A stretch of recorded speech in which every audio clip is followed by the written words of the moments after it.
સુરતના સચિન જીઆઈડીસી વિસ્તારમાં ગેસના સિલિન્ડરમાં બ્લાસ્ટ થયો હતો।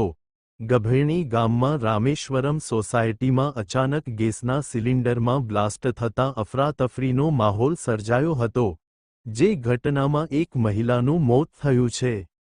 આ અંગે પ્રાપ્ત વિગતો મુજબ સચિન જીઆઈડીસી વિસ્તારમાં યોગેશ્વરનગર પાસે આવેલી ભાડાની દુકાનમાં ગેસનો બાટલો ધડાકાભેર ફાટ્યો હતો। આ ઘટનામાં 50 વર્ષીય ભૂરીબેન યાદવ નામની મહિલાનું મોત નીપજ્યું હતું। આ બનાવની જાણ થતાં પોલીસની ટીમ ઘટના સ્થળે પહોંચી હતી। પોલીસ દ્વારા આ સમગ્ર મામલે તપાસ હાથ ધરવામાં આવી છે, જ્યારે મૃતક ભૂરીબેન યાદવના મૃતદેહને સિવિલ હોસ્પિટલ ખસેડવામાં આવ્યો હતો।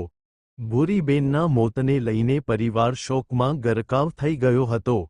સિલિન્ડર બ્લાસ્ટની ઘટના સીસીટીવી કેમેરામાં કેદ થઈ હતી। બ્લાસ્ટ થતાં સીસીટીવી જોઈને અંદાજો લગાવી શકાય છે કે બ્લાસ્ટ કેટલો ભયંકર હતો। આ અંગે પીઆઈએ જણાવ્યું હતું કે આજે સવારે 12:15 વાગ્યાની આસપાસ યોગેશ્વર નગર પાસે ચાલી છે ત્યાં એક ભાડાની દુકાન છે, ત્યાં ગેસ બોટલ બ્લાસ્ટ થયો હતો, જેમાં ભૂરીબેન યાદવનું મોત થયું છે અને આ મામલે એફએસએલની ટીમોને બોલાવીને તપાસ કરી રહ્યા છીએ।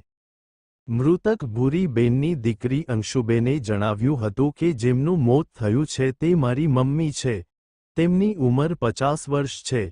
મારી મમ્મી ઘરેથી ચાની દુકાન પર ચા લેવા ગયા હતા, ત્યારે એ લોકો ચા બનાવી રહ્યા હતા। રોડની કિનારે દુકાન હતી, ત્યાં ગેસનો બોટલ ફાટ્યો હતો અને મારી મમ્મીનું મોત થયું હતું। आज सुबह 12:15 बजे के आसपास यहाँ योगेश्वर नगर की चाली है, जहाँ लक्ष्मणगिरी करके है उनकी चाली है।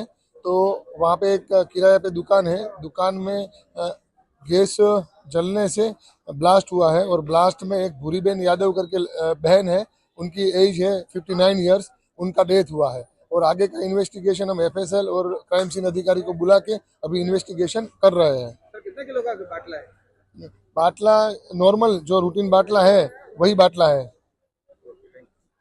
कैमरामैन साबिर अली सैयद साथे कादिर शेख, कर्तव्य गुजरात न्यूज, सूरत।